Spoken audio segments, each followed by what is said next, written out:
দেখেন আমরা কথা দিয়ে কথা রাখি নাই। অষ্টোত্তর শতনামে কি বলেছেন?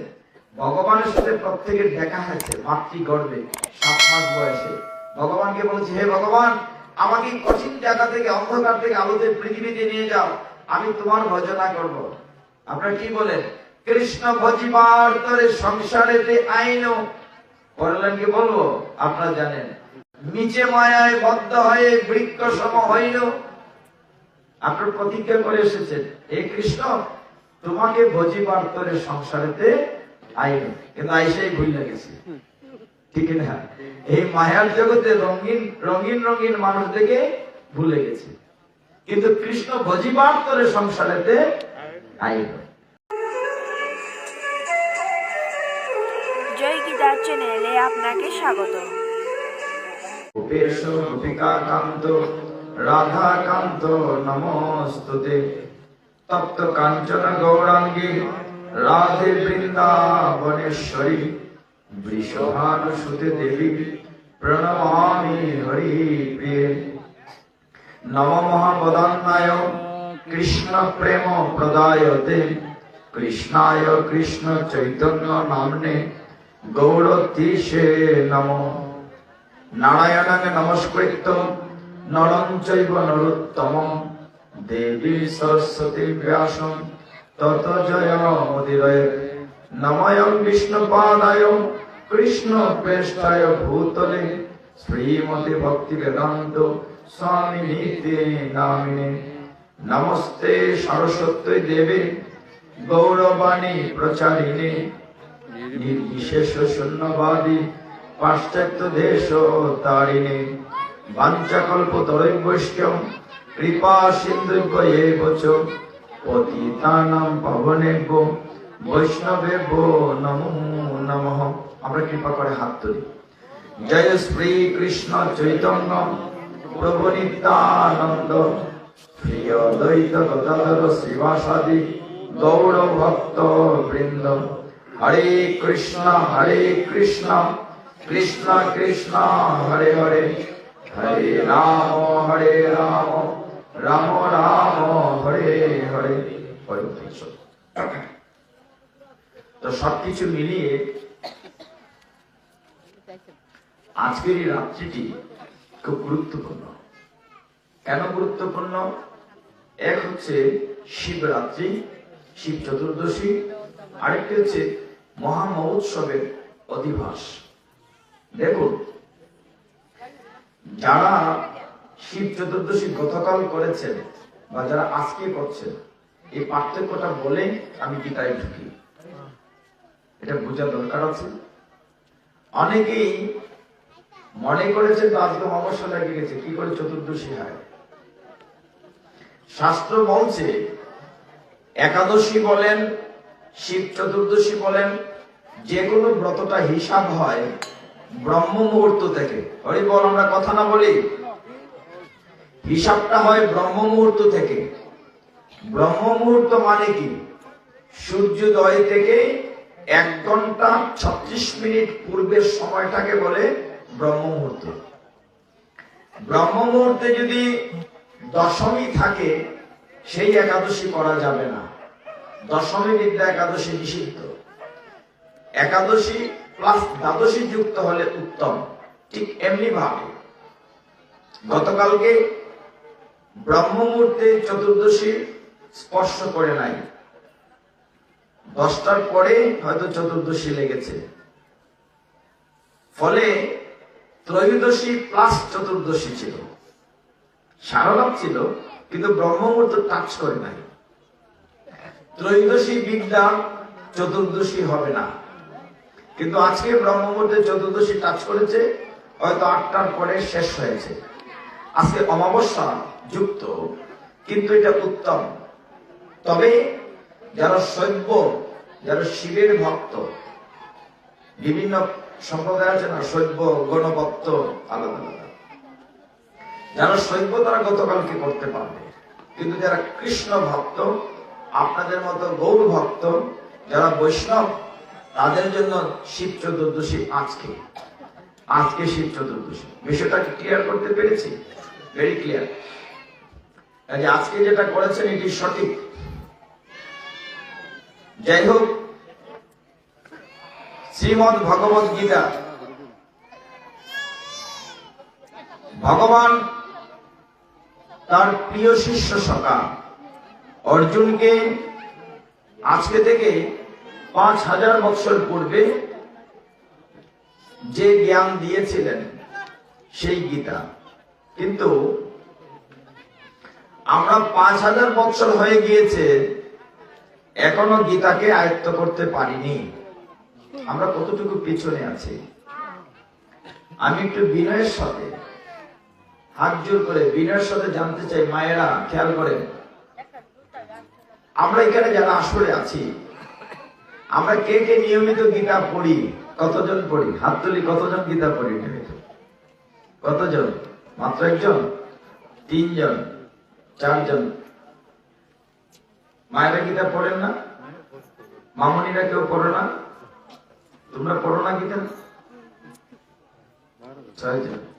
আচ্ছা, যারা পড়েছেন, পড়েন, হাত তুলেছেন, তাদের জন্য একটা হরি বল হোক। সবাই হরি বল, আরো জোরে হরি বল। কাদের জন্য হরি বল বললাম? যারা নিয়মিত গীতা পড়ে। এই ছোট বাচ্চারা আওয়াজ বন্ধ রাখতে হবে। হরি বল। তো দেখেন আমরা কতটুকু একেবারে মাগনা হিন্দু। কথা রাগ নেবেন না, কষ্ট নেবেন না। গীতা পড়া লাগে না, ভাগবত পড়া লাগে না, পূজা অর্চনা করা লাগে না, কিছুই করা লাগে না। একেবারেই হিন্দুর ঘরে জন্মেছি, হিন্দু। এভাবে কি চলাটা হয়? এটা কি ঠিক? বাস্তবতা দেখেন।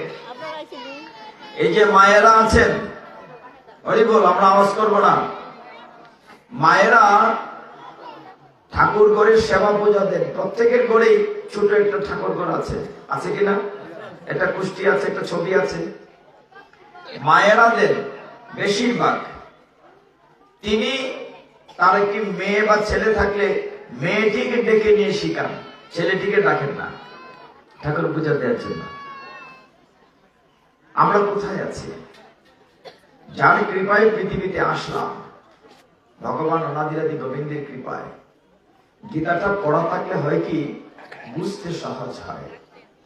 অনেকেই মনে করেন গীতা খুব কঠিন গ্রন্থ, কিন্তু গীতা খুব সোজা। যদি আপনি মনোযোগী হন, আমি 1-1.5 ঘন্টায় সমস্ত গীতা শেষ করতে পারবো, যদি আপনার সহযোগিতা করেন। আগামীকাল, পরশু 2 দিন যাব বরিশাল, আগামীকাল এবং পরশু। তো যে কথা বলছিলাম, গীতাটি কোথায় এসছে? কুরুক্ষেত্রের যুদ্ধক্ষেত্রে। আপনি সকলেই জানেন। কেন? আমরা একটা যুদ্ধে আছি। আমাদের যুদ্ধক্ষেত্রের নাম সংসার। আমরা যে যুদ্ধক্ষেত্রের নাম সংসার। কেউ যুদ্ধ ছাড়া না। কালকে গীতা বাজার হইতো, রাষ্ট্রীয় পরিস্থিতি তো আরো অবস্থা, মাথায় নিলে মাথা নষ্ট। ছেলে মেয়ের পড়াশোনার জন্য যুদ্ধ, মেয়েটাকে ভালো জায়গায় বিয়ে দেওয়ার যুদ্ধ, বিয়ের পরে মেয়েটা শ্বশুর বাড়িতে ভালো আছে কিনা যুদ্ধ। কোথায় যুদ্ধ নাই? সব জায়গায় যুদ্ধ আছে। বেঁচে থাকার যুদ্ধ। গীতাটা সহজে বুঝতে পারবে যদি আমরা যারা এখানে আছি কৃপা করে। বাড়িতে থাকলে এখন মায়েরা কি করতেন, বাবারা কি করতেন? হয় টেলিভিশন দেখতেন, আমরা এই ঘরের লবণই করে দিতেন, সময় তো যাইতো, ঠিক কিনা? এখন এসেই যখন পড়েছেন 1.5 ঘন্টা একটু কষ্ট কইরা আঙ্গাজ কইরা বই, ঠিক না মা? আর বাইরের কোনো আওয়াজ করা যাবে না। ছোট ছেলে মেয়েরা, মুরব্বীরাও কৃপা করবেন আমার প্রতি। তো গীতা বুঝতে গেলে আপনারা সকলেই ভাববেন আমরা কুরুক্ষেত্রে আছি, আমরা সকলেই অর্জুন। আপনারা যারা আছে সব অর্জুন, তাহলে গীতাটা বুঝতে সুবিধা। মায়েরা বলবেন অর্জুন তো ছিল পুরুষ, আমরা কি করে অর্জুন হই? ঠিক না? প্রশ্ন আসে না? শাস্ত্র বলছে নারী পুরুষ বলে আলাদা কিছু নেই, সকলে আমরা প্রকৃতি। একমাত্র পুরুষ পুরুষোত্তম অনাদিরাদি গোবিন্দ। তিনি একমাত্র পুরুষ, পুরুষোত্তম। আমাদের দেহগত গঠন দুই রকম হতে পারে, কিন্তু সকলেই আমরা প্রকৃতি। তাহলে আমরা যুদ্ধক্ষেত্রে আছি। গীতা বুঝতে সুবিধা এটাই, আপনার চোখের সামনে ভাসবে খুব মনোযোগ থাকলে। দেখেন গীতা গ্রন্থে একটা চমৎকার বিষয় আছে। প্রথম শ্লোকটি যিনি বলেছেন তিনি হচ্ছেন একজন অন্ধ লোক, কানা বেটা। কানা বেটার সিনোনিমা, কানা বেটার নাম ধৃতরাষ্ট্র। কি নাম? ধৃতরাষ্ট্র। আমি যখন একটা বিষয় জানি না, মনে করেন আরবি ফার্সি ভাষা আমরা জানি না, আমার সামনে যদি বই দেয়া হয়, আমি কি পড়তে পারবো অন্য ভাষা? আমার কাছে মনে হবে কালো কালো দাগ, পড়তে পারবো না, মানে চোখ থাকলে আমি অন্ধ। কাজে গীতাটা যখন ঢুকবেন তখন আমি আপনি সকলেই অন্ধ। প্রথম শ্লোকটি বলেছেন অন্ধ রাজা ধৃতরাষ্ট্র। যখন গীতাটা পড়া শেষ হয়ে যাবে আপনি বেরিয়ে যাবেন, শেষের শ্লোকটি বলেছেন সঞ্জয়, 700 নম্বর শ্লোক। সঞ্জয় বলেছেন, সঞ্জয় জ্ঞানী, গুরুদেব বেদব্যাসের কৃপায় তিনি দিব্য দৃষ্টি পেয়েছিলেন। কাজে আপনি যখন গীতায় ঢুকবেন, আমি অন্ধ, বেরিয়ে যাব তখন জ্ঞানী সঞ্জয়। এখন গীতাটি কি? এই রাত্রির বেলা কষ্ট করে কি দরকার ছিল গীতা পাঠের? আদৌ দরকার ছিল এত কষ্ট করা? গীতাটা কি আছে? একবার এক দেশের এক রাজা, আপনাদের থেকে বেশি ব্যস্ত, আপনারা তো জায়গায় এসেছেন, এমনও জায়গায় একদিন গিয়েছি পুরুষ আছে একজন মহিলা নাই, উলুধ্বনি করার একজন মহিলা নাই। সেই গ্রামে বলেছিলাম মনে হয় ওই গ্রামে কোনো মহিলাই। আমার উল্টোটাও হয়, কোথাও কোথাও শুধু মাতাজিদের সংখ্যা বেশি, পিতাজিরা নাই। এখানে মোটামুটি সমান সমান, এই জন্য রাধা এবং কৃষ্ণ সমান আছে। এক দেশের এক রাজা, আপনারা যারা আছেন আপনারা সবাই রাজা। রাজা চিন্তা করলেন যে একবার আমাদের সনাতন ধর্ম সম্পর্কে জানবেন। রাজার অনেক মন্ত্রী উজির নাজির থাকে, আবার রাজসভায় সভা পণ্ডিত থাকে, থাকে না? তো রাজার সভা পণ্ডিতকে জিজ্ঞাসা করলেন যে আমি সনাতন শাস্ত্র জানতে চাই, বলো আমাদের শাস্ত্রে কি আছে। তখন সভা পণ্ডিত বললেন, আমাদের সনাতন শাস্ত্রে 18 খানা পুরাণ আছে। কয় খানা? কেউ দেখছেন কোনদিন? ব্রহ্মবৈবর্ত পুরাণ, ব্রহ্মাণ্ড পুরাণ, বিষ্ণু পুরাণ, গরুড় পুরাণ, বায়ু পুরাণ, স্কন্দ পুরাণ দেখেছেন কখনো? রাজা বলেন এতগুলো পড়ার সময় নাই, আপনাদের অবস্থা শর্ট করো।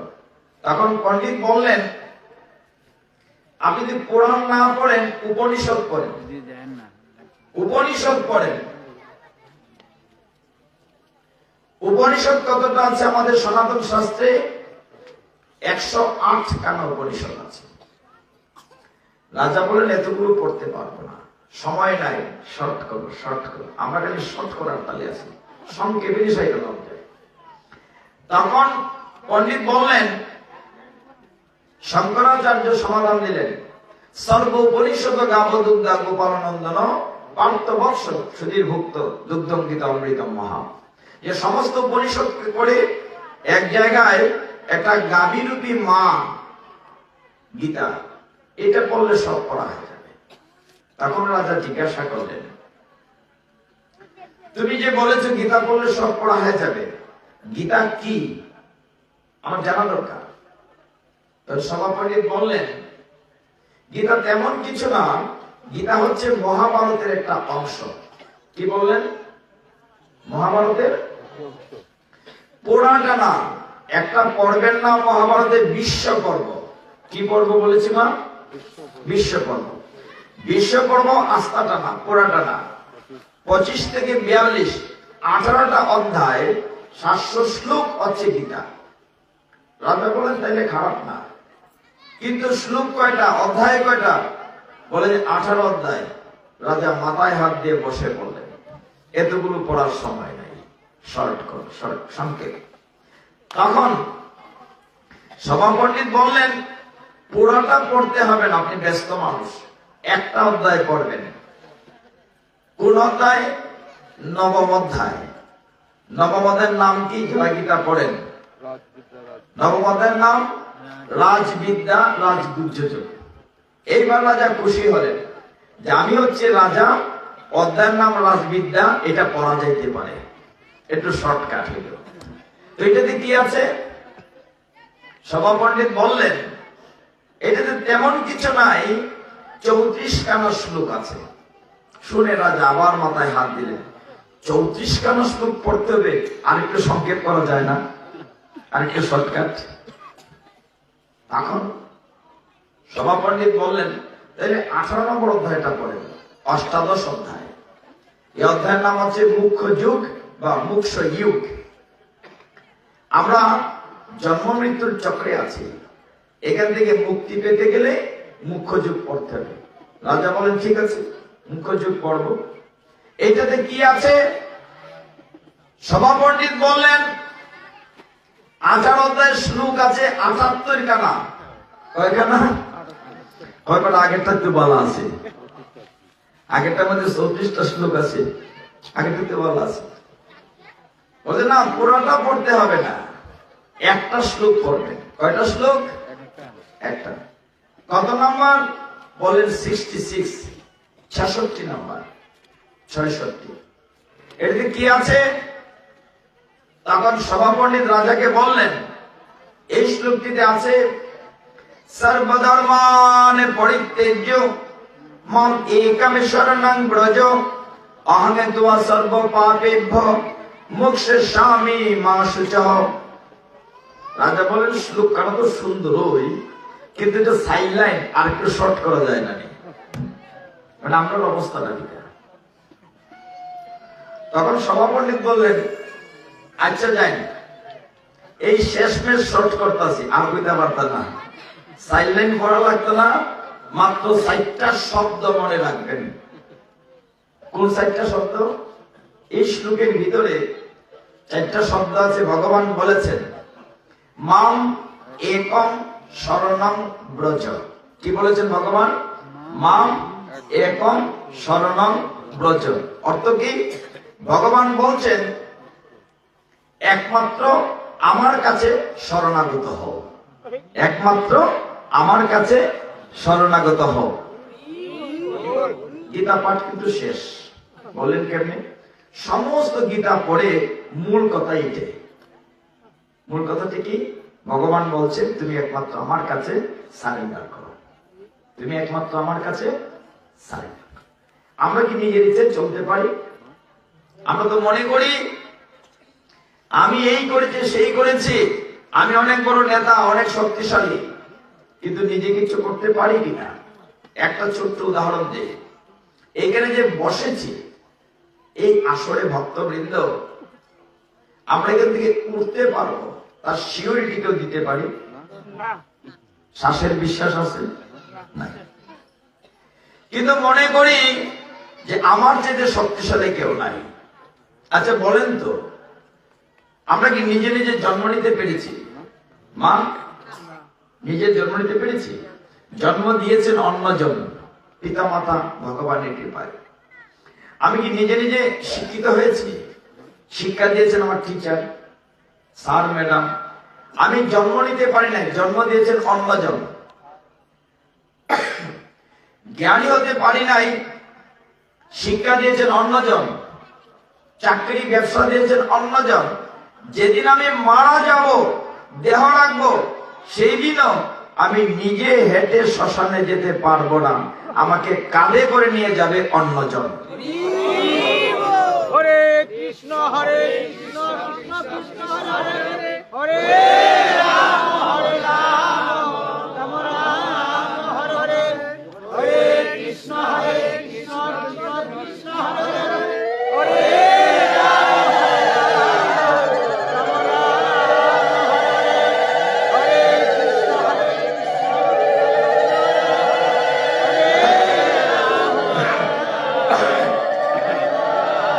তাহলে কি দাঁড়ালো? আমার আপনার কি ক্ষমতা আছে? আমি অনেক বড় নেতা মনে করেন, অনেক বড় এমপি মন্ত্রী, কিন্তু যেদিন আমার শ্বাস বেরিয়ে যাবে, আমি কিন্তু পু পু গাড়ি ছাড়া চলতাম না, এসি ডিসি গাড়ি, কিন্তু যেদিনে মারা যাব সেদিন আমি নিজে হেঁটে শ্মশানে যেতে পারবো না, আমাকে কাঁধে করে নিয়ে যাবে অন্যজন। আমার ক্ষমতা কোথায়? গীতা পড়তে হবে, একটু ভাবুন না। অহংকার করার কিছু আছে? আপনার গুরু বন্ধন রূপে মন দিয়ে শুনছিলাম, চমৎকার যিনি গাইছিলেন, কয়েকটি কথা সুন্দর ছিল। একটা হলো আমার যেন অহংকার না হয়। আরেকটি পদে বলেছিলেন, গুরুদেবের কাছে প্রার্থনা করছিলেন, আমার জন্ম যেন একটা কৃষ্ণ পরিবারে হয়, ঠিক না? এটা ভক্ত পরিবারে হয়। আমি যতটুকু শুনেছি, দেখুন ভক্ত পরিবারে জন্ম নিলে কি হয়। আপনারা হিরণ্যকশিপুর নাম শুনেছেন, প্রহ্লাদ মহারাজের নাম শুনেছেন, শুনেছেন না মা? হিরণ্যকশিপুর স্ত্রীর নাম ছিল কয়াদু। কে নাম বলেছি? কয়াদু। কয়াদু যখন সন্তান সম্ভবা, দেবতাদের সাথে তাদের ফাইট হচ্ছে হিরণ্যকশিপুর, দেবরাজ ইন্দ্র হিরণ্যকশিপুর স্ত্রীকে হাইজ্যাক করে নিয়ে যেতে চাইছে। তখন নারদ মুনি বললেন, তোমরা যে কাজটা করছো খুব নিকৃষ্ট, একজন গর্ভবতী মহিলাকে নিয়ে যাবে, বরঞ্চ আমার কাছে দাও, আমি আমার আশ্রমে নিয়ে যাব। নারদ মুনি হিরণ্যকশিপুর স্ত্রীকে তার আশ্রমে নিয়ে গিয়েছিলেন। ফলে কি হলো? মাতৃগর্ভ থেকে প্রহ্লাদ মহারাজ ভক্ত সঙ্গ, ভাগবত কথা, গীতা শ্রবণ করেছিলেন। এই কারণে হিরণ্যকশিপুর অসুরের ঘরে সারা বিশ্বের শ্রেষ্ঠ ভক্ত ভক্তরাজ প্রহ্লাদের জন্ম হয়েছিল। কেন? তিনি মাতৃগর্ভ থেকে ভক্ত সঙ্গ করেছিলেন, নারদ মুনি আশ্রমে ছিলেন। এই জন্য প্রার্থনা করেছেন যেন কৃষ্ণ পরিবারে জন্ম হয়। তো গীতায় যখন যুদ্ধ শুরু হয়, আজকে থেকে 5000 বছর আগে, সারা পৃথিবীতে এত বড় ধর্মযুদ্ধ হয় নাই। কুরুক্ষেত্রের যুদ্ধটা হয়েছিল ভারতের হরিয়ানা প্রদেশে, যেখানে কুরুক্ষেত্র মাঠটা আছে। যারা গিয়েছেন, এই মাঠটা 96 মাইল রেডিয়াস। কত মাইল বলছি? কত বড় বুঝুন তো। এখানে মানুষ কতজন ছিল? 39,25,620 জন। কতজন বলেছি? 39 লক্ষ। যুদ্ধের পরে মারা গিয়েছিলেন 39,25,610 জন, বেঁচে ছিলেন মাত্র 10 জন। এত বড় যুদ্ধ পৃথিবীতে আর হয় না।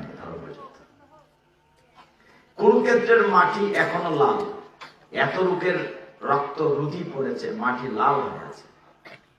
সেই কুরুক্ষেত্রের যুদ্ধ শুরুর পূর্বে কৃষ্ণদেব বেদব্যাস গুরুদেব অন্ধ রাজার বাড়িতে এসেছিলেন, ধৃতরাষ্ট্রের কাছে এসে বলছিলেন, হে ধৃতরাষ্ট্র, তুমি কি যুদ্ধ দেখতে চাও?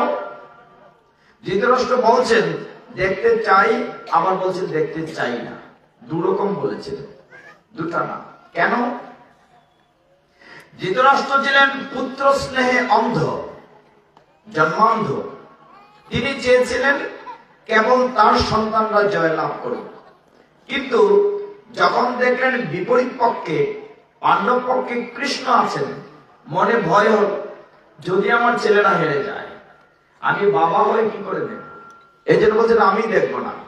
বেদব্যাসকে বলেন, গুরুজি আপনি দিব্য দৃষ্টি আমার মন্ত্রী সঞ্জয়কে দেন। সঞ্জয় দিব্য দৃষ্টি পেল, কুরুক্ষেত্রের যুদ্ধ থেকে অনেক দূরে হস্তিনাপুরে বসে কুরুক্ষেত্রের যুদ্ধ দেখলো। দিব্য চক্ষু পেয়ে সঞ্জয় আপনার রাজাকে ধারা বিবরণী বলল, এই হচ্ছে এই হচ্ছে। এটি গীতা।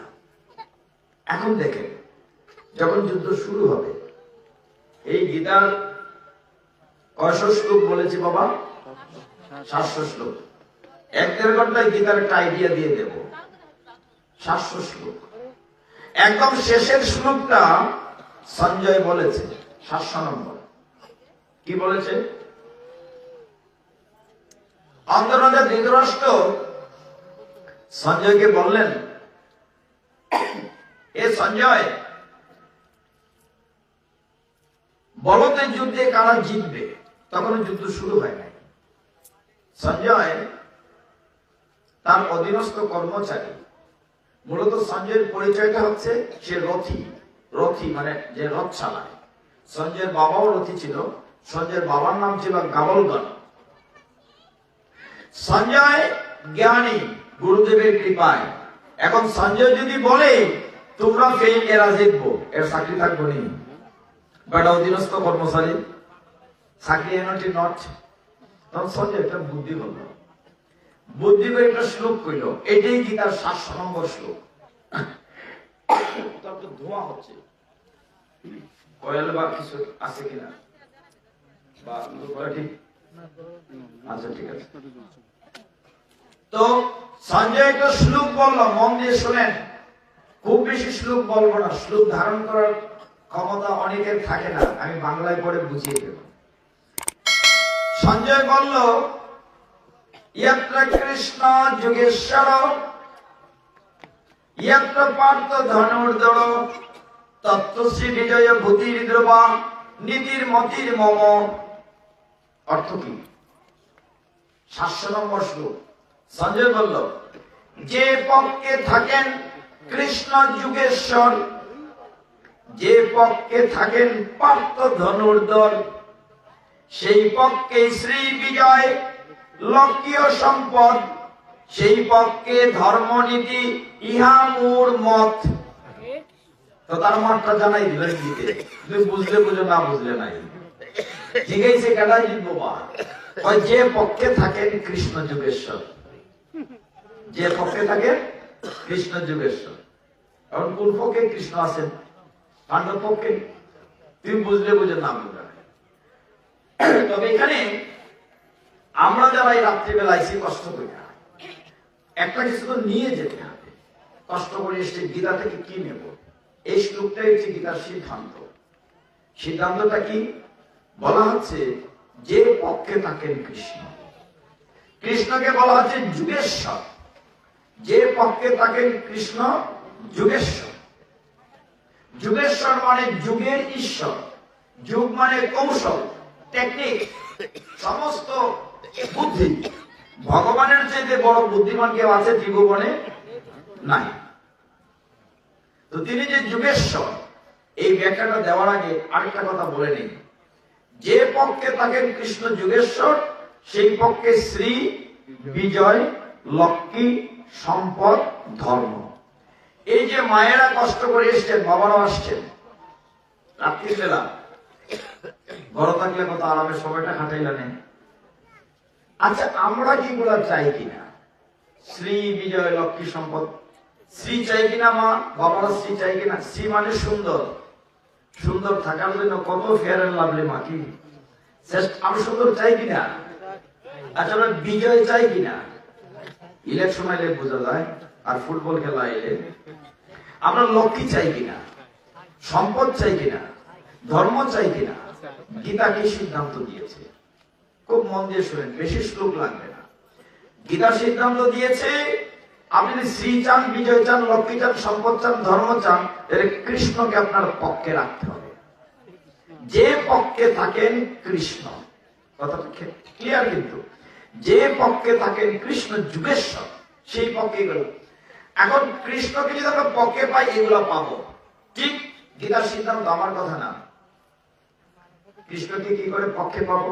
মন্দিরে তো বেড়া দাঁড়াই গেছে, এবার আইও আমার পক্ষে, আইবনি? এই কৃষ্ণ তুমি আইও না আমার পক্ষে। গীতা কইছে পক্ষে থাকলে সব পাইবি। একটা হাসপাতাল জানি যে ভগবান তোমার 20,000 টাকা ঘুষ দিব না, আইও আমার পক্ষে। এটা তো সম্ভব না। সম্ভবই প্রভু না। কিন্তু গীতা বলছে পক্ষে নিতে হবে। আমরা আজকে এখানে বসেছি কি করে কৃষ্ণকে পক্ষে নেওয়া যায়, এটা শুধু মনে রাখবেন।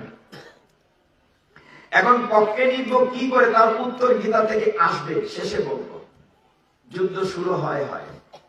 ভগবান তখন ছিলেন দ্বারকার রাজা। কোথাকার রাজা? মায়েরা বলেন, শুনেছেন কিনা? কৃষ্ণ তখন কোথাকার রাজা ছিলেন? দ্বারকার রাজা। খুব মন দিয়ে শুনতে হবে। আমি তো গল্প করতে করতে গীতা শেষ করে দেব। ভগবানের তিনি বিশাল রাজ্যের রাজা, দ্বারকার রাজা। ভগবানের খুব শক্তিশালী সৈন্যবাহিনী ছিল। সেনাবাহিনীর নাম নারায়ণী সেনা। কি বলেছি মা? জুড়ে বলেন, কি সেনা? নারায়ণী সেনা। আরে বললে তো আপনার লাভ হবে, মুখ শুদ্ধ হবে নারায়ণ বললে। ভগবানের সেনাবাহিনীর কি নাম ছিল? 71 সালে পাঞ্জাবি সেনা ছিল না শক্তিশালী? ভগবানের শক্তিশালী সেনাবাহিনীর নাম হচ্ছে নারায়ণী সেনা। ভগবান যে যুগেশ্বর, তিনি যে সমস্ত বুদ্ধি রাখেন, কৌশল, এই কথাটা ব্যাখ্যা করছি। ভগবান কৃষ্ণ ঘোষণা দিলেন, আগামীকাল ঘুম থেকে উঠে চোখ খুলে যাকে প্রথম দেখব, সে যা চাই তাই দেব। খবরটা পাইছে আমরা মামারা তো বলেছিল, এরা শকুনি মামা। ভালো না খারাপ? খুব ভালো। খুব ভালো করে তো বোঝা যায় খারাপ। কথাটা একটা প্রচ্ছন্ন থাকে। সবাই খালি হয় দেখলানি বা শকুনি কত খারাপ। ভাষা গেলায় সালাকি করে আড়াই লাগে, বিবরে বিষ করে মাইরে লাগে। মমের ঘর লাক্কা গৃহে আগুন জেলে পঞ্চপাণ্ডবরে মারে। যত খারাপই আছে সবাই ভাবে শকুনি বোধহয় আসলে খারাপ, কিন্তু শকুনি খারাপ না। আমি একটু বাবা করি, 5 মিনিট সময় দেন। শকুনির বাবার নাম হচ্ছে সুবল রাজা। কি কইছি? শকুনির বাবার নাম সুবল। শকুনির বই হচ্ছে গান্ধারী, ওই যে খানা বেটার বউ গান্ধারী। দিদিরে খুব ভালো পাইত। যখন বিশ্বদেব প্রায় জোর হইলেন না, গান্ধারীর সাথে খানা বেটার বিয়া দিলা। হস্তিনাপুর তো বড় রাজ্য, আর শকুনির রাজ্যের নাম হচ্ছে গান্ধার, যেটা এখন আফগানিস্তান। গান্ধার ছোট রাজ্য। এখন শকুনি তারও 100 ভাই। তার মামার নাম বলেছিলাম সুবল, মনে আছে তো? সুবল। যখন গান্ধারী বিয়ের পরে আসলেন রাজবাড়িতে, এসে দেখেন জামাই খানা। মায়ের আমরা ফার্মনি দেখলাম বিয়ার পরে স্বামী অন্ধ, চোখের মধ্যে খাপড় মধ্যে থাকতাম পারবো? অসম্ভব, অসম্ভব। কত বড় ত্যাগ করেছেন গান্ধারী স্বামীর প্রতি শ্রদ্ধা রেখে। এই গান্ধারীর আগে একটা বিয়ে হয়েছিল ছাগলের সাথে। যখন অন্ধ রাজা অর্ধেকটা জানলেন যে এই মেয়েটা প্রথম না, তার আগে একটা বিয়ে হয়েছে, ধৃতরাষ্ট্র প্রতাপশালী রাজা, তিনি কি করলেন? বিশ্বদেবকে দিয়ে বলেন না, ওই বাড়িতে সবাইকে অ্যারেস্ট করো, আমার সাথে ঠকাইছে, গীতটা বউ দিছে আমাকে। তখন গান্ধার রাজ্যের সবাইকে এনে জেলখানায় বন্দী করা হইল। সুবল রাজা তার 100 ছেলে। তখন মৃত্যুদণ্ড ঘোষণা করলেন ধৃতরাষ্ট্র। মৃত্যুদণ্ড কেমন? জেলখানায় মনে করেন 100-150 লোক আছে, খাবার দেওয়া হবে একজনের। কয়জনের? এখন 100 লোকের মধ্যে একজনের খাবার দিলে কেউ খেতে পারবে? কাড়াকাড়ি করে খেয়ে ফেলবে না? এক এক করে অনেক ছেলেরা মারা যাচ্ছে। তখন সুবল রাজা চিন্তা করলেন যে এইভাবে মরলে সবাই মরে যাবে, অন্তত বংশ রক্ষা করার জন্য একটা ছেলেকে বাঁচিয়ে রাখতে হবে। এখন যে 100 ছেলে আছে জেলখানায়, তাদের মধ্যে কে বুদ্ধিমান তাকে বাঁচিয়ে রাখতে হবে। এখন সকলে তারা 100 ভাই, কে বুদ্ধিমান? সুবল রাজা একটা পরীক্ষা দিলেন। একটি বাঁকা হাড়, মনে করেন আঁকা বাঁকা একটা পাইপ, বলেন এটার ভিতর দিয়ে একটা সুতা থেকে ঢুকাতে পারে? কেউ তো পারে না। সকলে কি করলো? একটি বড় পিঁপড়া, ঢোলা পিঁপড়া পাইপের সুতা বাঁধলো, আর পাইপের আরেক দিকে একটা মিষ্টি রাখলো। মিষ্টির গানে পিঁপড়াটা গেল, সাথে সাথে সুতাটা হলো। তখন সুবল রাজা দেখলেন এই ছেলেটার বুদ্ধি আছে, এই তোমরা কাল থেকে আর কেউ খাবে না, একজনের খাওয়াইয়া বাঁচাইয়া রাখো, তার নাম শকুনি। বাঁচাইয়া রাখলেন। বাবা নিজেও মারা গেলেন। সুবল রাজা বাবার হাড় দিয়ে পাশা বানালো, তখন সে সকলেই দুর্যোধন দুঃশাসন মামা বাইকনা কি আদর, আমার আদরের বাইকনা আইয়া ঢুকলো দিদির পরিবারে। উদ্দেশ্যটা কি? আমার পরিবার শত সন্তান শেষ হয়েছে, আমিও তোমাদের পরিবার ধ্বংস না করে বের হব না। এখন বলেন সকলেই ভালো না খারাপ? আমরা শুধু একটা দিক জানি, খারাপ খারাপ, কিন্তু আসলেই খারাপ। তার পরিবার তো নিষ্ঠুর ভাবে নিহত হয়েছে।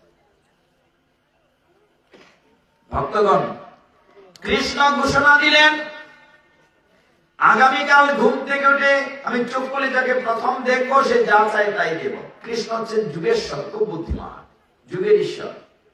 খবরটা পেলেন মামা সকলে, বললেন বাইকটা দুর্যোধন খবর একটা বলা আছে। ওই কিতাবেটা মামা কইলাম আমারে, ওই গোয়ালার বেটা, এরা তো ভগবান হয় না, ওই গোয়ালার বেটা বাসুদেবে কইছে ঘুম থেকে একটু চোখ খুললে তারে ফইলা দেখবো যে তা চাইতে পাইবে। তাড়াতাড়ি বাইকটা যাও, গিয়ে বেশি হইলা না নিশে না লইয়েই পাই। সকালবেলা খুব ভোরবেলা, আমরা আঞ্চলিক ভাষায় যেটাকে বলে ফতাকালা, দুর্যোধন গেল কৃষ্ণের বাড়িতে। কৃষ্ণ তো লীলা পুরুষোত্তম। দুর্যোধন গিয়ে দেখে কৃষ্ণ মাথায় হাত দিয়ে, কৃষ্ণ কি করছেন?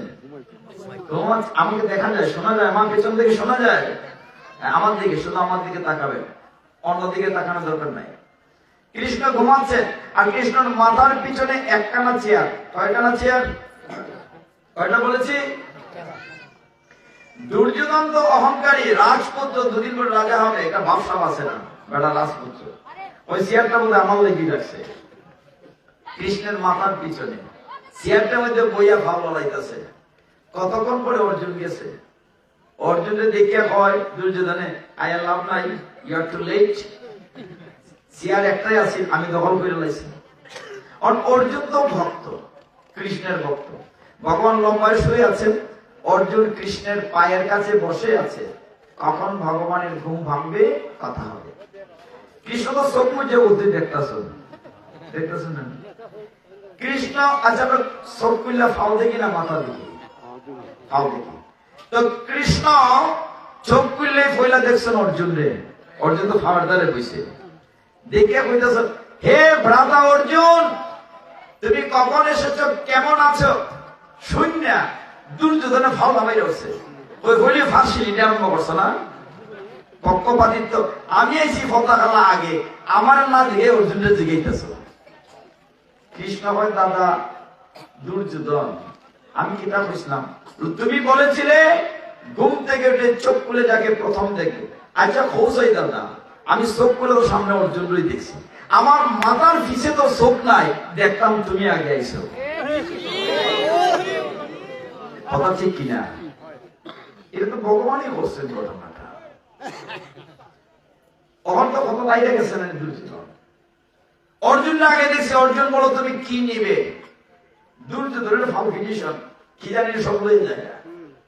অর্জুন দেখো দুইটা বিষয় আছে, দুইটা পাইতাই না, হয় নারায়ণী সেনা, না হয় আমি, কোনটা নিবাই?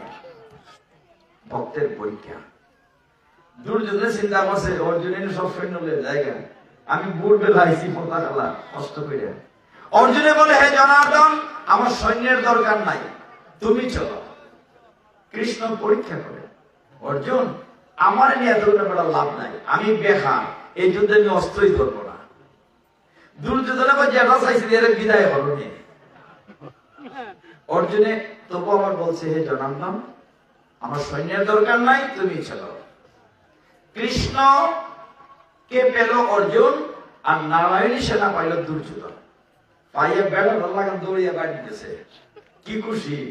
ওই গাড়ার থাকবে মামারে লাগে, মামা সকলে লাগে, মামা খামাইকার কইরে লাইছে। ওই কিতাবটা পাই না, বড় খুশি খুশি লাগে। মামা কই না যে আমি সব নারায়ণী সেনা লই আইছি, তুমি যে নারায়ণ সেনা লইছো, অর্জুন কিতাব পাইল।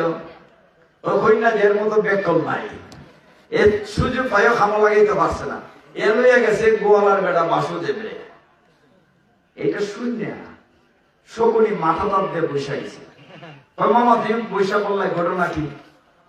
বাইক না আপনি তো যুদ্ধে জিততে পারতাম না। কিন্তু মামা তুমি না কত চালাক, তুমি না কত চলনা জানো, কত চলনা করে ভাষা গুলো দাঁড়াই যাও।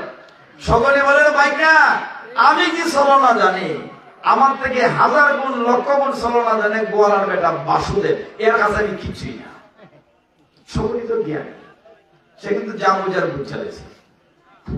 শুরু হইল যুদ্ধ, যুদ্ধ শুরু হইল, কিন্তু শুরুতেও কত লক্ষ লোক বলেছিলাম?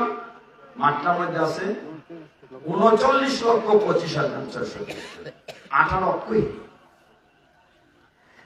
অর্জুনের বিরুদ্ধে কিঞ্চিত অহংকার। অর্জুন হইল মালিক আর কৃষ্ণ হলো তার গাড়ির ড্রাইভার, ঠিক না? রথে এই জনার্দন, যুদ্ধ যে করতাম আগে মাঝখানে নিয়ে লাহোরটা দেখি কার সাথে যুদ্ধ করতাম। ভগবান তো যুগেশ্বর, যেমন এই মাঠে এখানে খালি আছে, ওইখানে খালি আছে, যে কোনো জায়গায় বসা যায়। ভগবান যুগেশ্বর এমন জায়গায় নিয়ে রথটি রাখলেন যেখান থেকে অর্জুনের একটি দুঃখ হয়, বিষাদ হয়। অর্জুন চোখ খুলেই দেখে তার চোখের সামনে তার দাদা মশাই বিশ্বদেব, যে লোকটা তাকে কোলে পিঠে করে মানুষ করেছে। চোখ খুলেই দেখে তার অস্ত্রগুরু টিচার দ্রোণ আচার্য, ছায়া দেখে কুলগুরু কৃপাচার্য, ছায়া দেখে শ্বশুর, ছায়া দেখে সম্বন্ধী, এই আপনজনকে মারবে, তার হাত পাও কাঁপতে লাগলো, জিহ্বা শুকাই গেল। অর্জুন রথের উপর বসে বলল, হে কৃষ্ণ জনার্দন, আমি যুদ্ধ করব না, ফিরে চলো। দেখেন গীতাটা কেমনি আইছে। তখন কৃষ্ণ বলছেন, উঠো যুদ্ধ করো। অর্জুন বলছে, যুদ্ধ করবো না। দুই পক্ষ হয়ে গেল, আমি যুদ্ধ করব না, আত্মীয় স্বজন হত্যা করে আমি রাজ্য সুখ চাই না, প্রয়োজনে ভিক্ষা করে জীবিকা নির্বাহ করব। ভগবান বলেন, কেন যুদ্ধ করবে না? বলে, যুদ্ধ করলে তো সব পুরুষরা মরে যাবে। এই মাঠে তো মহিলা একটাও নাই। কুরুক্ষেত্রে যুদ্ধে মহিলা ছিল না, ছিল।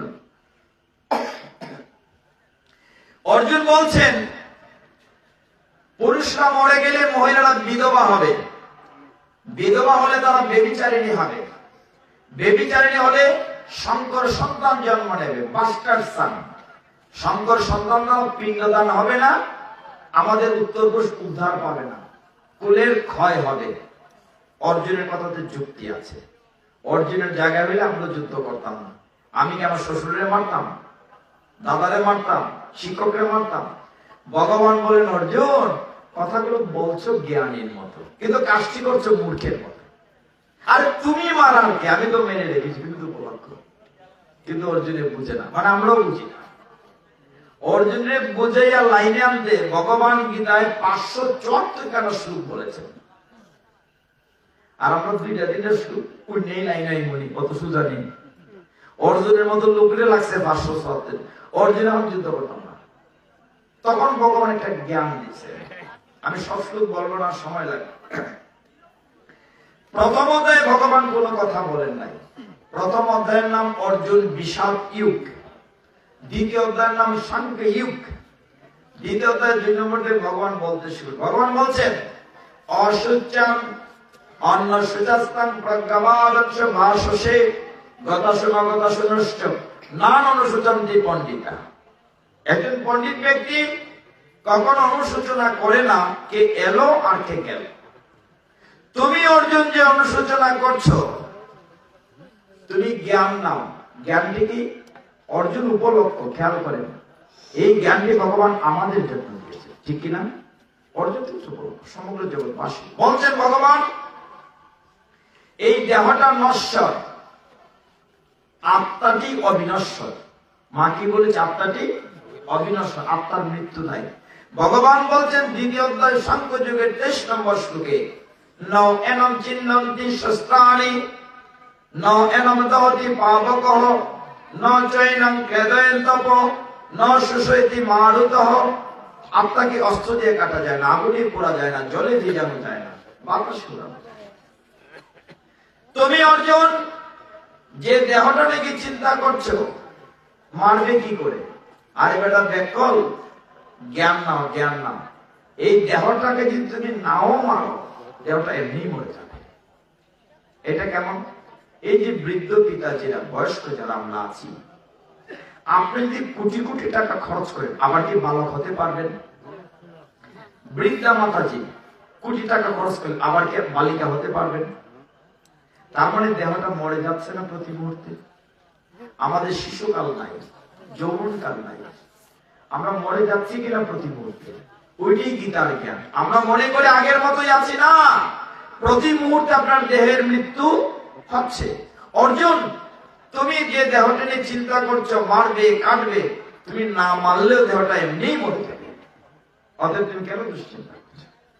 কত সোজা না গীতা। অনেক সময় তৃতীয় অধ্যায় চতুর্থ অধ্যায় এবার যেতে যেতে জ্ঞান দিতে দিতে তিনি নবম অধ্যায় এসে বলেন, অর্জুন দেখো, আমার ভক্তের কখনো বিনাশ হয় না, আমার ভক্তের কখনো। তিনি নবম অধ্যায়ের 31 নম্বর শ্লোকে বললেন, অর্জুন আমি বলবো না, আমার হয়ে তুমি সমগ্র জগৎবাসীকে প্রতিজ্ঞা করে জানিয়ে দাও, আমার ভক্তের কখনো বিনাশ।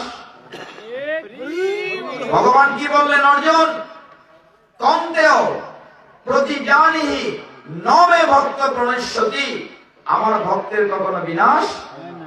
ভগবান কি গীতায় কথাগুলো বলেছেন। ভক্তগণ সময় থাকলে আমার প্রত্যেকটা শ্লোকের ব্যাখ্যা আছে, উদাহরণ আছে, গল্প আছে, ভাগবত আছে, মহাভারত আছে।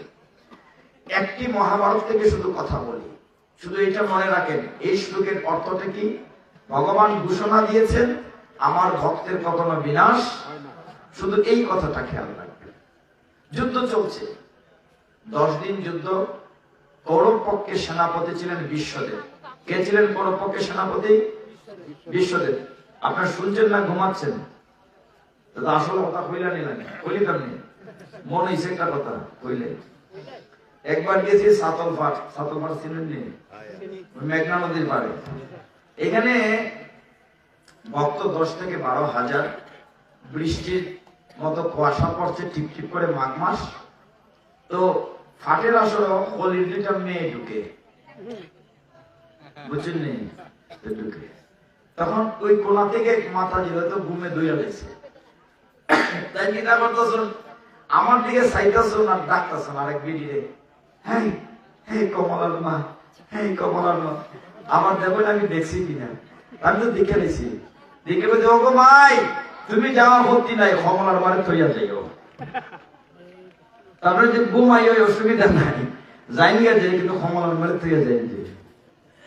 তো কিছুটা ঝিমানি আসবে, এটা কলিযুগেরই প্রভাব। ভালো কাজে কিছুটা ডিস্টার্ব আসবে। কুরুক্ষেত্রের যুদ্ধে 10 দিন ছিলেন কৌরব পক্ষের সেনাপতি বিশ্বদেব। বলেছিলাম বিশ্বদেব যখন সরসজ্জায় 58 দিন শুয়েছিলেন, তখন কৌরব পক্ষের সেনাপতি দ্রোণ আচার্য, তখন ভীম কি করলো, কৌরবদের দুর্যোধন একটা একটা বাইরে আসার মাইরে ধরে আর মারে। তখন দুর্যোধন রথ থেকে নামে বাইরে বাঁচাইতো। অর্জুনের ছেলে ছিল একজন যোদ্ধা, নাম ছিল অভিমন্যু। আমরা জানি, নাম জানি, আমার দিকে হরি বল, আমার দিকে আমার দিকে। গল্প টল্প 1 ঘন্টা পরে ঘরে গিয়া, তো অভিমন্যু খুব ভালো যোদ্ধা, সে এমন একটা তীর মারে চারদিকে আগুন, দুর্যোধন এসে ভাইকে সাহায্য করতে পারে না। এই করে দুর্যোধন অনেক ভাই মরে গেল। কৌরব পক্ষে তাবুতে মিটিং বসলো, কি করে অভিমন্যুকে আগে মারতে হবে, না হলে যুদ্ধে হেরে যাব। কিন্তু অভিমন্যুকে মারায় তো সোজা না। এখন মায়েরা শুনেন, অনেক শাশুড়ি মা বৌমা যখন অন্তঃসত্ত্বা, তখন বলেন গীতা পাঠে যাইও না, ঠাকুর ঘরে যাইও না। কিন্তু এই সময় বেশি করে গীতা ভাগবত শুনতে হবে। কেন? অর্জুনের স্ত্রী কে, তিনি অর্জুন চক্রবর্তী ঢুকার বেরোনোর নিয়ম বলছিলেন, অন্তঃসত্ত্বা। কিন্তু ঢুকার নিয়ম বলার পরে মা ঘুমিয়ে পড়েছে, গর্ভের সন্তান অভিমন্যু ঘুমিয়ে পড়েছে। ঢুকার নিয়ম শুনেছে, বের হওয়ার নিয়ম শুনে নাই। সিদ্ধান্ত হলো পরের দিন চক্রবর্তী তৈরি করে অভিমন্যুকে মেরে ফেলা হবে। দুর্যোধন বললেন অভিমন্যুকে কালকে মারবো। বলেন এইটাতে তো অর্জুন ঢুকতে পারে, অর্জুনকে মাঠে আসতে দেব না। তখন বললেন আরো যে 4 ভাই আছে, যুধিষ্ঠির, ভীম, নকুল, সহদেব, দুর্যোধন, তারা ছিলেন 100 ভাই। কয় ভাই? তাদের একটা বোন ছিল, নাম শুনেছেন? বোনের নাম ছিল দুঃশলা। দুঃশলার স্বামীর নাম ছিল জয়দ্রথ।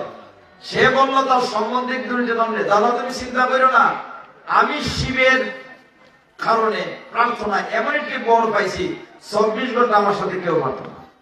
আমি ভীম যুধিষ্ঠিরকে আটকে দেব। যুদ্ধ শুরু হলো পরের দিন। অভিমন্যু চক্রবের ভিতরে ঢুকলো। অর্জুন মাটির উত্তর প্রান্তে। হে ভক্তগণ, অর্জুন বলছে, কৃষ্ণ আমার মনটি বড় কু ডাকছে, নিশ্চয় আমার ছেলের কোনো বিপদ হয়েছে, তুমি রথখানা ঘুরিয়েছ। কৃষ্ণ তো জানেন অভিমন্যু মারা যাবে, তিনি রথখানা আরো দূরে নিয়ে যাচ্ছে, আরো দূরে। এদিকে অভিমন্যু ভিতরে ঢুকেছে, চক্রপুর ভিতরে সমস্ত সপ্তরথী একসাথে তাকে অ্যাটাক করেছে, 7 জন মহারথী। অভিমন্যু বলছে, তা তো যুদ্ধের নিয়ম ছিল, একজন একজনের সাথে যুদ্ধ করবে, তোমরা একজন একজন করে আমার সাথে আসো, কেউ পারবে না। অন্যায় ভাবে সদ্য বিবাহিত 16 বৎসরের একটা তরুণকে রক্তাক্ত ক্ষত বিক্ষত করছে। দুর্যোধন বলছে, এই তোমরা তাকে হুট করে মারবে না, সে যেন কষ্ট পেয়ে তিল তিল কষ্ট দাও, সে যেন আমার পায়ে পড়ে মাপ চায়, মৃত্যু ভিক্ষা চায়। কত নিষ্ঠুরতা চিন্তা করে। অভিমন্যুর সারা দেহ রক্তাক্ত, ওইদিকে তার দেহ তীর পড়ে, কৃষ্ণ তার বুকে হাত দেন।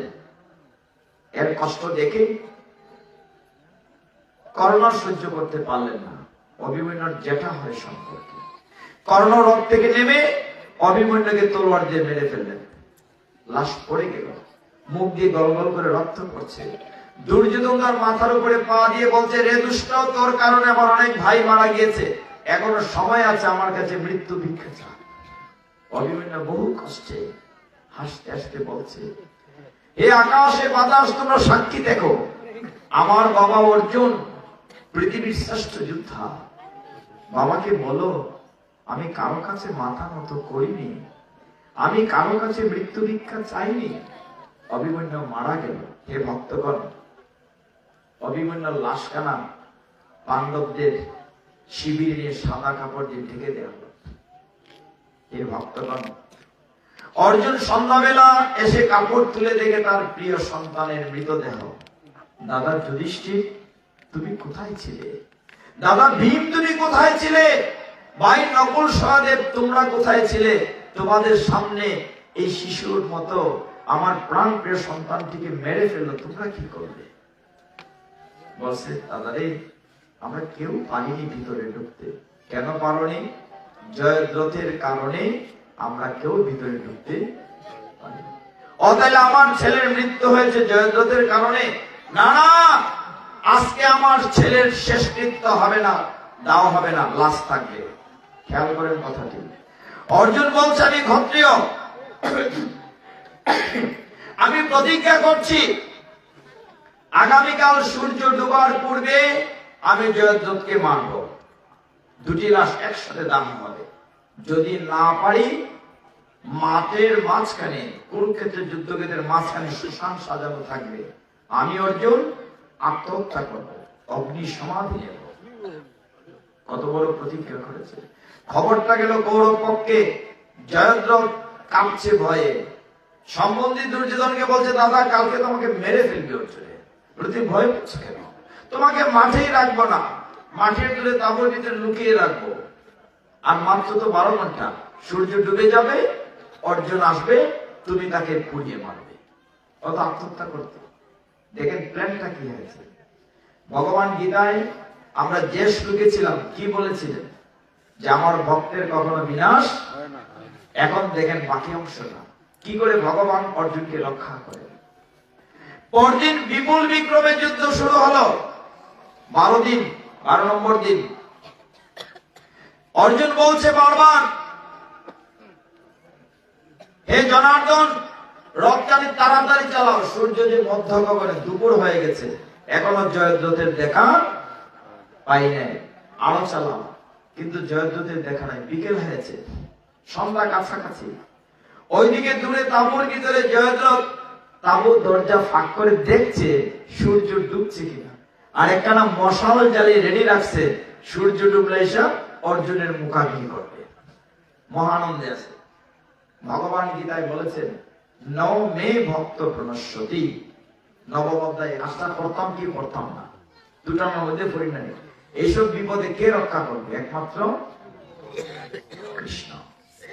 তখন অর্জুন পিছন দিকে তাকালেন, কৃষ্ণ তো রথের মধ্যে চুপচাপ বইয়ে দিয়েছিলেন। হে জনার্দন, যে পিছে চাইছেন, কৃষ্ণ একটা শব্দ বললেন, বলেন অর্ধেন্দু। অর্ধেন্দু মানে ইন্দু মানে চাঁদ, অর্ধেক ইন্দু মানে অর্ধেক চাঁদ। কার মাথায় থাকে? আমরা এখন শিব চতুর্দশীতে চলে আসবো, এটা বলে শিবের মাথায় থাকে। শিব ঠাকুরের সাথে দেখা হয়েছিল অর্জুনের জঙ্গলে, যখন বনবাসে ছিলেন পঞ্চপাণ্ডব। তখন কি হয়েছিল? শিব ঠাকুর জঙ্গলি সর্দার শেষ যে একটা শুকর মেরেছিলেন, অর্জুনের সর্দার যুদ্ধ হয়েছিল। অর্জুনের ফাইটে বসে শিব ঠাকুর একটা অস্ত্র দিয়েছিলেন, এটার মুখটা সামনের মতো, অর্ধেক সামনের মতো। অস্ত্র নাম হচ্ছে পশুপাত বা পশুপতি। এটার বিশেষত্ব কি? মারবেন এবং যেখানে বলবেন মাথাটা সেখানে যাবে। অর্জুনের মনে হয়ে গেল, কৃষ্ণ মনে করে দিলেন, অর্জুন এইবার তুমি অর্ধেন্দু, ওই তীরটা মারতে হবে। দেখেন ভগবান কেমন ভাবে টেকনিক করে। তখন সে ওম নমঃ শিবায় বলে ওই তীরটা মারল, বলল জয়দেবের গলাটি কেটে বাবার কুলে চলে যাক বনে। সাথে সাথে সাই করে মাথাটি জয়দেবের নিয়ে গেল বাবার কোলে। এটা দেখে মাটি ফলাই দিছে। যেই বাবা মাথাটি মাটিতে ফেলে দিলেন, সাথে সাথে বাবাও বাস চলে গেল। একদিনে পিতাও শেষ, পুত্রও শেষ। ভগবান তার ভক্তকে রক্ষা করেছেন কিনা? আমাদের আলোচনার বিষয় ছিল কোথায়? ভগবান গীতায় বলছেন নমে ভক্ত প্রণশ্যতি, আমার ভক্তের কখনো বিনাশ হয় না। বুঝতে পেরেছেন? গীতার প্রত্যেকটা অক্ষর ইউনিভার্সাল ট্রুথ। এই যে সারা রাত বললে শেষ হবে না। গীতাকে বিশ্রাম দিয়ে আমরা এখন মনে রাখেন, আমরা ভগবানকে পক্ষে নিতে বসে শেষে বলবো। অর্ধেন্দু মানে শিব। আজকে শিব চতুর্দশী, আপনারা কারা কারা শিবকে অভিষেক করিয়েছেন? অভিষেক কারা কারা করিয়েছেন? মায়েরা শিবের মাথায় পানি ঢালছেন আজকে? কে কে কে কে? কেউ করে নাই? হাত উঠছে না কেন? সবাই বলেন ওম নমঃ শিবায়, ওম নমঃ শিবায়। আওয়াজ শোনা যাচ্ছে না। ওম নমঃ শিবায়। এইবার কিছুটা শোনা যাবে। অনেক অবিবাহিতা মাতাজিরা শিবের মতো স্বামী পাওয়ার জন্য শিবকে অভিষেক করা। তাহলে কি শুধু অবিবাহিত মেয়েরাই করে? পুরুষরাকে অভিষেক করায় না? পুরুষরা করে, বিবাহিতারা। কেন? বিবাহিতা করে তার সংসার যেন সুখের থাকে, স্বামী সন্তান নিয়ে। পিতাজিরা কেন করেন? যাতে করে তারা সুখে শান্তিতে নির্বিঘ্নে থাকে। এইবার আসেন শিব চতুর্দশী একটা কথা বলি, একটু সময়, যেটা আপনাদের জানা খুব দরকার। আজকে কেন পালন করতে আমি শুরুতে বলেছি, আজকেটাই সঠিক। শিব ঠাকুরকে আমরা চিনি, দেখি তো শিব ঠাকুর। কোথাও কোথাও খুব নোংরা বিষয় আমরা ফেস করি। নোংরা বিষয় কি?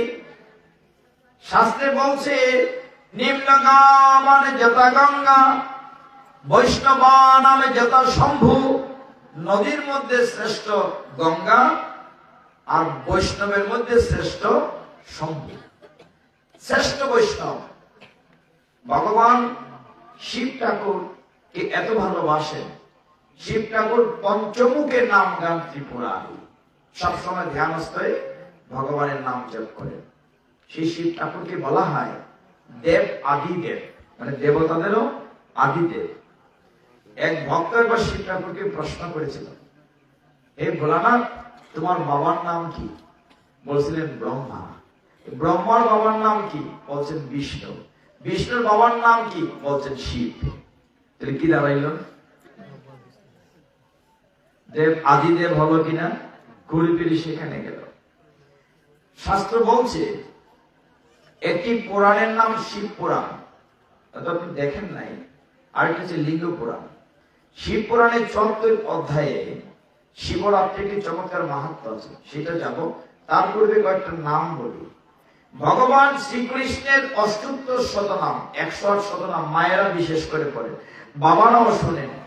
আমরা যখন মাতৃ গর্ভে ছিলাম, মায়ের পেটে মাথা নিচের দিকে না উপর দিকে ছিল? নিচের দিকে ছিল না? অন্ধকার জগতে কৃমিকীট, রক্ত, কষ্ট, মা ঝাল গেলে বাচ্চার ঝাল লাগতো, কত কষ্টে। দেখেন, আমরা কথা দিয়ে কথা রাখি নাই। অষ্টোত্তর শতনামে কি বলেছেন? ভগবানের সাথে প্রত্যেকের দেখা হয়েছে মাতৃ গর্ভে 7 মাস বয়সে। ভগবানকে বলেছে, হে ভগবান, আমাকে কঠিন জায়গা থেকে, অন্ধকার থেকে আলোতে পৃথিবীতে নিয়ে যাও, আমি তোমার ভজনা করব। আপনারা কি বলেন? কৃষ্ণ ভজিবার তরে সংসারেতে আইন। পড়লেন কি বলবো? আপনারা জানেন, নিচে মায়ায় বদ্ধ হয়ে বৃক্ষ সম হইল। আপনার প্রতিজ্ঞা করে এসেছেন, হে কৃষ্ণ, তোমাকে ভজিবার তরে সংসারেতে আইন, কিন্তু আইসাই ভুল লেগেছে, ঠিক না? এই মায়ার জগতে রঙিন রঙিন রঙিন মানুষ দেখে ভুলে গেছে, কিন্তু কৃষ্ণ ভজিবার তরে সংসারেতে আইন। শিব ঠাকুর 1000 নাম আছে। কয়টা নাম বলছি? কৃষ্ণের 108 নাম। কয়েকটা নাম কই? 1000 নাম বলে সামনে লাগবে। শিব ঠাকুরের মাথায় জটা আছে, আছে কিনা? এই জন্য শিব ঠাকুরের নাম ধূর্যটি। কি বলেছি? মনে থাকবে? আচ্ছা, আমাকে কয়টা পর্যন্ত সময় দিবেন? 10:30? অধিবাস আছে, ঠিক আছে। এইটুকু বলে শিবরাত্রি তো বলি নাই। শিব ঠাকুরের অলঙ্কার নাই মা, গায়ে হাতে সাপ, এই জন্য শিব ঠাকুরের আরেক নাম ফণিভূষণ। শিব ঠাকুর বাঘের ছাল পরে, এই জন্য শিব ঠাকুর নাম কৃত্তিবাস। তার হাতে শুল আছে, শিব ঠাকুরের শুলো পানি। সেই শিব ঠাকুরকে বলা হয় পরম বৈষ্ণব। যখনই আমরা বিপদে পড়ি তখন শিব ঠাকুর রক্ষা করেন। সমুদ্র মন্থনে যখন বিষ উঠেছিল, কে পান করেছে? শিব ঠাকুর। এখানে কালকুট বিষ কণ্ঠ নীল হয়েছে, শিব ঠাকুরের নাম নীলকণ্ঠ। তিনি অল্পে তুষ্ট, তাই শিব ঠাকুরের নাম আশুতোষ। আশুতোষ নিয়ে শিবরাত্রিকে মাহাত্ম্য বলে আর 10 মিনিটে শেষ করব। 74 অধ্যায়ের শিব পুরাণে বলা হয়েছে, এক বেদ ছিল। বেদ মানে শিকারী, পশু শিকার করে। বারাণসীতে, কাশীধামে রুদ্র বিল্ল নামে বেদ ছিল। বেদ শাস্ত্র বলছে যে এই শিবরাত্রির মাহাত্ম্য শুনবে, কিচ্ছুটি পায় নাই, তার মনের ভিতরে যে তার ছেলেরা কি খাবে, বউ কি খাবে। সন্ধ্যার কাছাকাছি শিব পুরাণের 74 অধ্যায়ে বলা হচ্ছে, সে একটি জলাশয়, একটা পুকুরের পাড়ে একটা গাছে উঠে বসেছে। বিল্লবের চিন্তা করেছে যে সন্ধ্যা করে রাত্রিবেলা কোনো প্রাণী জলপান করতে আসবে, তখন আমি মারব। গাছে উঠে বসেছে। বিল্লবের নিজেকে লতা দিয়ে বেঁধে রেখেছে, ঘুমিয়ে পড়ে যায় কিনা। আবার একটা ব্যাগে করে জল নিয়েছে, পিপাসার লেগে পাবে। বিল্লবের যে গাছে উঠেছে, সেই গাছটি ছিল বিল্ল বৃক্ষ, বেল গাছ বা শ্রীফলের গাছ। তখন রাত্রির প্রথম প্রহরে, আমাদের 4 প্রহরে শিবরাত্রি করা উচিত, যেজন্য 4 প্রহর করতে পারি। হঠাৎ করে জলপান করার আওয়াজ পেয়ে তার ঘুম ভেঙে গেছে। চেয়ে দেখে নিচে জলাশয় একটা হরিণী জলপান করছে। সে গাছে বসেই তীর রেডি করেছে মারবে। নড়াচড়া হয়েছে, তার জলপাত্র থেকে জল পড়েছে একটা বেল পাতার উপরে, আর বেল পাতাটি জলসর নিচে পড়েছে। সেই বেল গাছের নিচে ছিল একটা শিবলিঙ্গ। নিজের অজান্তে রাত্রের প্রথম প্রহরে তার শিব পূজা হয়ে গেছে। হরিণটি কথা বলেছে, তুমি আমাকে মারতে চাচ্ছ কেন? তখন বিল্লবেদ বলছে, আমার সংসারে তোমাকে না মারলে ছেলেরা না খেয়ে থাকবে। হরিণ তখন খুশি মনে বলে, শিক্ষণীয় আছে। সে বলছে, আমার জীবন সার্থক, আমার দেহটি অন্যের সেবায় লাগবে। এমনি তো মরে গেলে দেহটা পচেই যেত। হরিণের ত্যাগ চিন্তা করেন, আমরা কিরকম চিন্তা করি? হয়ে যাবে, আমি যাব। পুরুষ পুরুষ হরিণটি বলছে আমি যাব। মেয়ে হরিণটি বলছে তুমি যদি যাও বেদে মারে আমি বিধবা হব, সন্তানরা পিতৃহারা হবে, আমি যাই। সন্তানরা বলল আমরা যাই। ফলে কেউ সবাই গেল।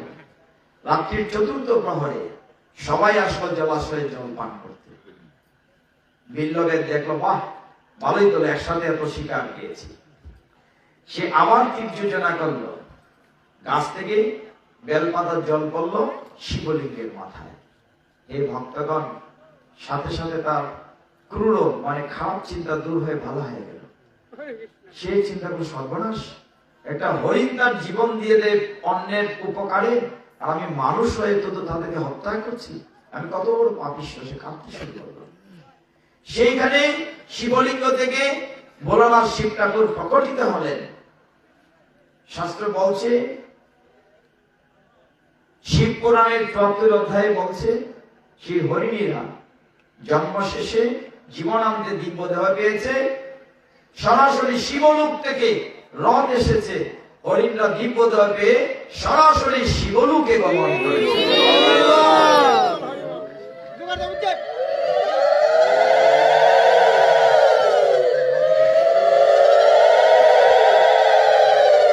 যুগার মেয়েটি কথা বুল্লার কথা, বুল্লার দাদা আছেন হইলাই। একবার বুল্লা গেছি ফাটো, পিতাজিরা তো হরি বল বলে, মাতাজিরা ঠোঁট লড়াইতে রাজি না, মানে চুপ করে বয়ে থাকে। তখন আমি বললাম শাস্ত্রে বলছে যখন প্রয়োজন মঙ্গল ধ্বনি যদি উলুধ্বনি না দেন পরের জন্মে ব্যাং হইয়া জন্মাইবেন। আমার কোনো কথা না। এরপরে দিকে এমন জোরে যুগা শুরু হয়েছে, কেউ আর ব্যাং হইতে চায় না। হরি বল, হরি বল, হরি বল।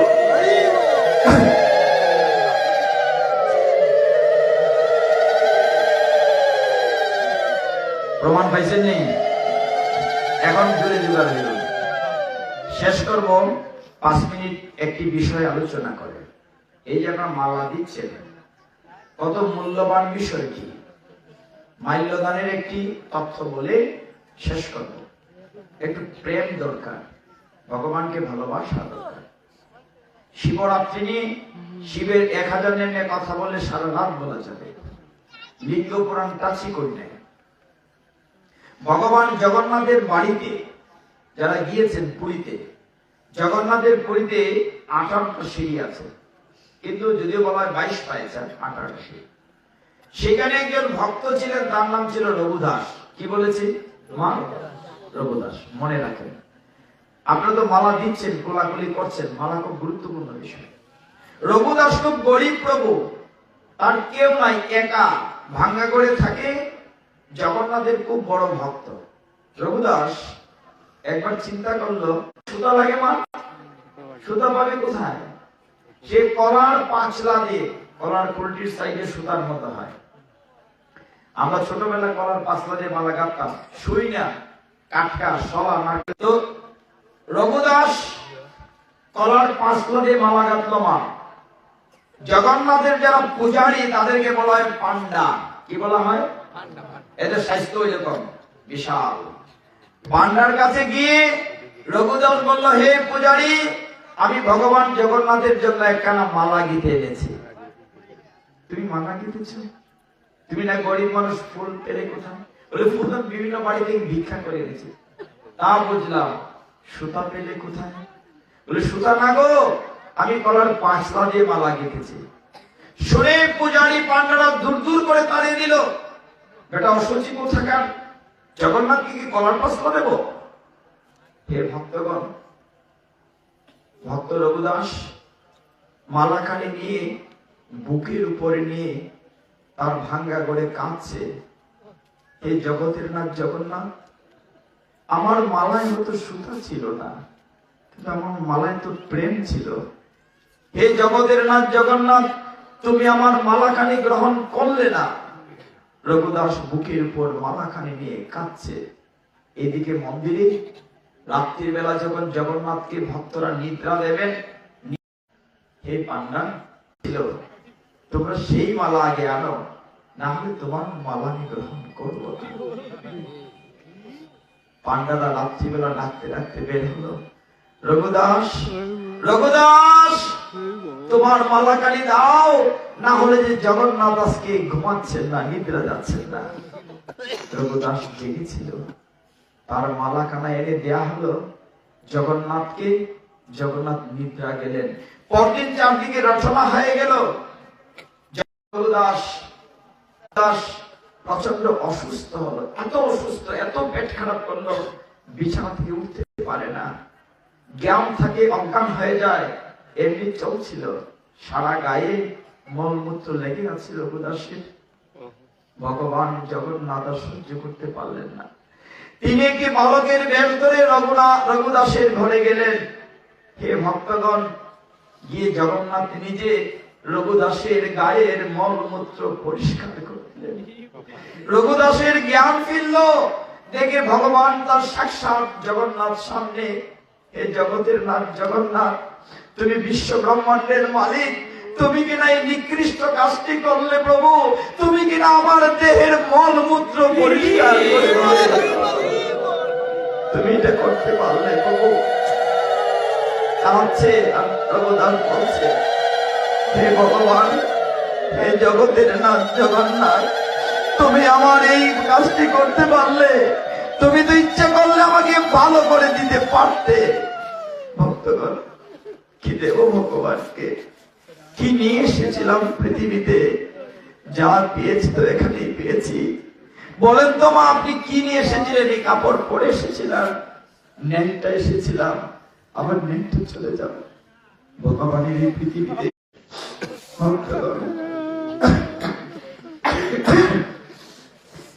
রঘুদাস বলছে, হে জগতের নাথ জগন্নাথ, তুমি কি করে আমার গায়ের মলমূত্র তুমি পরিষ্কার করে দিলে? কিন্তু আমাকে কলার পাসলা দিয়ে মালা দিয়েছিলে, সেই মালা দিয়ে তুই আমাকে কিনে নিয়েছিলে। আমি তোর কাছে ঋণী হয়ে গিয়েছি। কি দেব মা ভগবানকে? কি নিয়ে এসেছিলাম? ভগবানকে যে দিতে হয়, দুটি ফুটা অস্ত্র দেই। ভগবান ভক্তের অস্ত্র জলের বড় কাঙাল মা। ভগবান ভক্তের অস্ত্র জলের বড় কাঙাল। বাগানের একটি ফুল দিয়ে ভগবানকে বলি, অহংকার করে, আমি আমার বাগান থেকে ফুল দিয়েছি, আমি করেছি। এই ফুলটা কি আমি তৈরি করেছি? ফুলটাও তো ভগবান তৈরি করেছেন। ভগবানেরটা ভগবানকে দিয়ে অহংকার করে আমি দিয়েছি। কি দিয়ে বুঝিব তোমায় ভগবান? মন্দিরে তুমি, মূর্তিতে তুমি, স্তবগীতে তুমি, সব সব তুমি। আমি তোমাকে কি দেব? যদি দুটি মোটা অস্ত্র দিতে পারি, তবু না হয় বুঝবো আমার পাপ দেহ মোমের মতো গলে গলে হয়তো একটু পাপ ক্ষয় হচ্ছে। ভক্তগণ, আসুন একটু ভগবানকে ভালোবাসি, একটু রঘুদাস হই, প্রেমের মালা দিয়ে ভগবানকে কিনতে চাই, চেষ্টা করি। কিচ্ছু যাবে না সাথে প্রভু, সব সব পড়ে থাকবে এখানে। বাড়ি গাড়ি, সুন্দর শাড়ি, অলংকার, কিচ্ছু সাথে যাবে না। শুধুমাত্র আজকের রাত্রের গীতা ভাগবত পাঠের স্বীকৃতিটা আপনার সাথে যাবে, কিচ্ছু যাবে না, সব পড়ে থাকবে। এই সুন্দর সংসার যেমনি ছিল তেমনি থাকবে, শুধু আমি আপনি থাকবো না। একটু ভালোবাসি ভগবানকে, একটু ভালোবাসি জগন্নাথকে, একটু ভালোবাসি অনাদিরাদি গোবিন্দকে। দুটি ফুটা অস্ত্র জল দেই গোবিন্দের রাতুল চরণে। ভগবান বলছেন, আমি ভক্তের ভক্তির কামান, একটু ভক্তি দেই। ভগবান কিচ্ছু চান না মা, ভগবান কিচ্ছু চান না বাবা, আপনার কাছে শুধু একটু অস্ত্র জল চান। কি নিয়ে এসেছিলাম সংসারে, কি নিয়ে যাব? একটু ভালোবাসি ভগবানকে, একটু রঘুদাস হই। এই জায়গাটি শুধু ভগবানকে দিয়ে যাব। আমার অনেক ভুল ত্রুটি হয়েছে, আমি আর সময় নষ্ট করছি না। এখানে কীর্তনিয়া শ্রদ্ধা ভাজন তারা দাঁড়িয়ে আছেন, আমার কষ্ট লাগছে, তারা দাঁড় করিয়ে রেখেছে, আমার অপরাধ হচ্ছে। কিন্তু আমি এই গ্রামবাসীকে প্রচন্ড ভালোবাসি। আমার গলায় প্রচন্ড ব্যথা, একদিনও বাদ নেই, প্রতিদিন 3-4 ঘন্টা করে কথা বল। আজকে সকালেও প্রোগ্রাম ছিল, আগামী 2 দিন আসবো এখানে বরিশ্বর। আমার অপরাধ ক্ষমা করবেন। একটু ভালোবাসি ভগবানকে, সবাই চিৎকার করে বলি হরে কৃষ্ণ কৃষ্ণ কৃষ্ণ হরে হরে, হরে রাম রাম রাম হরে হরে, হরে কৃষ্ণ কৃষ্ণ কৃষ্ণ হরে হরে, হরে রাম রাম রাম হরে হরে, হরে কৃষ্ণ কৃষ্ণ কৃষ্ণ হরে হরে, হরে রাম রাম রাম হরে হরে। আমার ভুল ত্রুটি ক্ষমা করবেন। ওম যদস্কর পরিভ্রষ্ট মাত্রাহীন চেত ভবেৎ, পূর্ণং ভবতু তৎসর্বং তৎপ্রসাদার্চনার্দনম।